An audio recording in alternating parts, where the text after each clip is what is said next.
we'll jump right into it.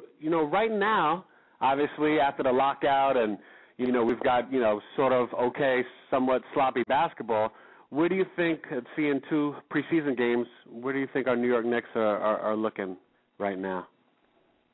Yeah, I mean, they've made so many changes to the roster that I think they're one of the teams that will probably struggle early on more than most teams, especially with a tough schedule with the Celtics on Christmas and a 3-game West Coast trip, 3 games and 4 nights out there. So, I think there's so much excitement and expectations, but I think the fans have to be patient. I mean, I wrote for tomorrow's paper in my season preview that, it might be a slow start, but it's going to be a big finish. And I think the upgrades they've made are terrific, and obviously Chandler being the screaming need for the Knicks, as D'Antoni referred to it. So I'm very excited about what they did during that free agent period. I think Bibby, will be the backup. He already had back spasms last night. I think Tony's going to have to hold down the fort. I am told from sources that Barron should be back in 4 weeks. The Knicks have so much confidence in their medical staff, and 4 or 5 weeks at most is what I'm hearing. And I honestly think they could hit the jackpot with the Baron Davis move.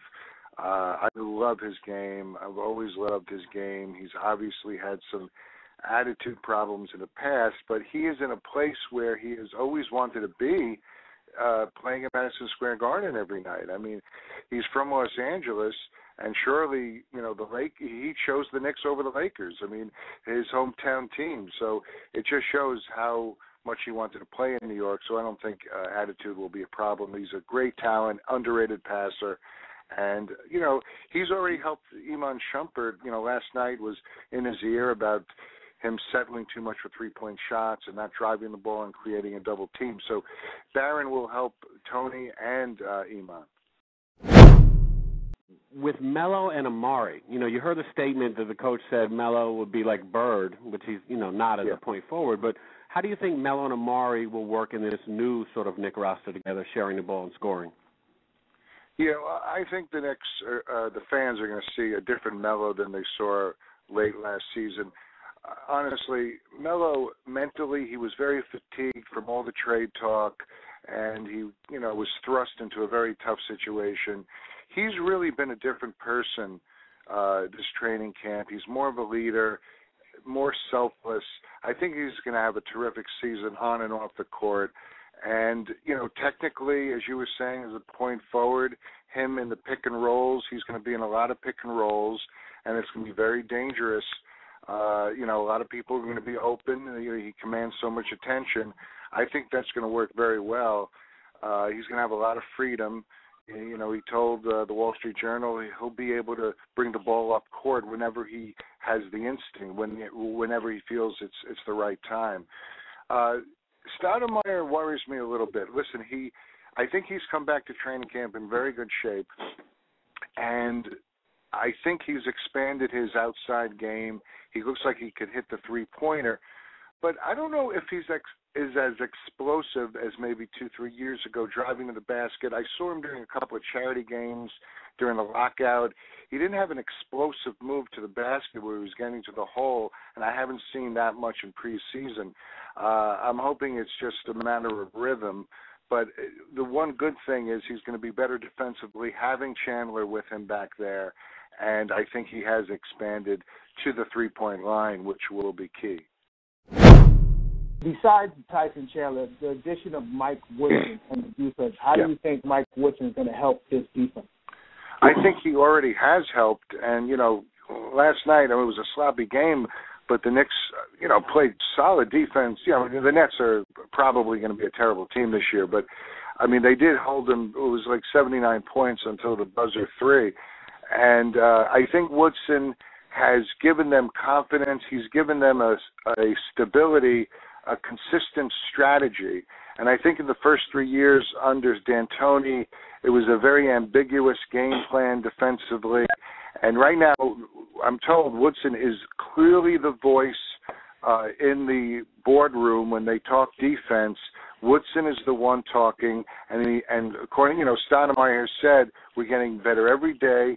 He's given us a consistent game plan, and we're following it, and I think they're going to get better every day. And then you have Tyson Chandler, who's able to vocalize everything Woodson says. So defensively, they're going to be a lot better, and that's going to be a relief to Knicks fans who haven't seen a good Knicks defensive team, since the Van Gundy days, quite honestly. That was a very long time ago. Now, how important is it for this team? Obviously they have one game on Sunday and they go on the West Coast with 3 games. That they come, they have a fast start, with a new team. Yeah, I know we all want to see it, but I'm afraid that it's not going to happen. I mean, I think if they're 2-2, 2 wins, 2 losses after those first 4 games, I think D'Antoni will be relieved because you have Boston. And you probably could win that game, especially if Pierce is not healthy. But then you go out to the West Coast, and, you never know what happens. You're playing 3 games in 4 nights. It's kind of draining. The Lakers are going to be that's going to be a tough one. But if you could get out of the first 4 at 2-2, I think they'll be okay. After that, I think they'll establish more chemistry. Listen, the Knicks might be a 500 team after 10 games. I don't think anyone should panic. As I said earlier, I think they have more chemistry issues at the beginning than most other teams because Tyson Chandler has to learn a new offense. They have to know how to play with Tyson on the defensive end because he's such a great help defender, and everything's got to be organized. So it would be, as long as they don't have a terrible start, I think the Knicks will be okay. I'm afraid it could be really bad. But if they're a 500 team after 10 games, it's not life or death. It's still 66 games is still a season. I mean, it's not the full 82, but there's time to recover. Do the Knicks have a chance to maybe steal the division title this year? I definitely think they can. I don't think Boston, first of all, this is their last season that they have a chance of making a run. And, Jeff Green, it's a really bad. I mean, they made a big trade for Jeff Green and thought that he would be their stable, 3-man, either off the bench or starter for many years, and not having him this season is a big blow.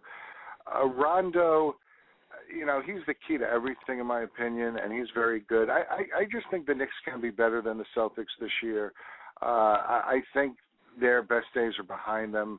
And, listen, if the Knicks are better than Boston, they have the division. So, it's going to be interesting on Christmas just to see what the Celtics look like. Obviously, the Celtics destroyed them in the first round last April, but you can't even gauge that series with the injuries to Billups and Stoudemire. It was unfair, and the Knicks played terrifically for the first 2 games. So, yeah, I think the Knicks right now, on paper, I would give the Knicks a slight edge. How far do you think the New York Knicks will go in the 11-12 season? Yeah, well, I put in the paper tomorrow the record. I put them at 40-26 with a slow start and a big finish, and into the Eastern Conference Finals, losing in 6 games to the Heat. I just think the Heat have been together for 2 years now, and I think they're going to be able to prevail, even though they haven't upgraded their center position. But I'm expecting a very, very exciting season. And, last year was a good first step, and I think they're going to take an even larger step this year with Chandler, Stoudemire, and Anthony with that just a terrific front court.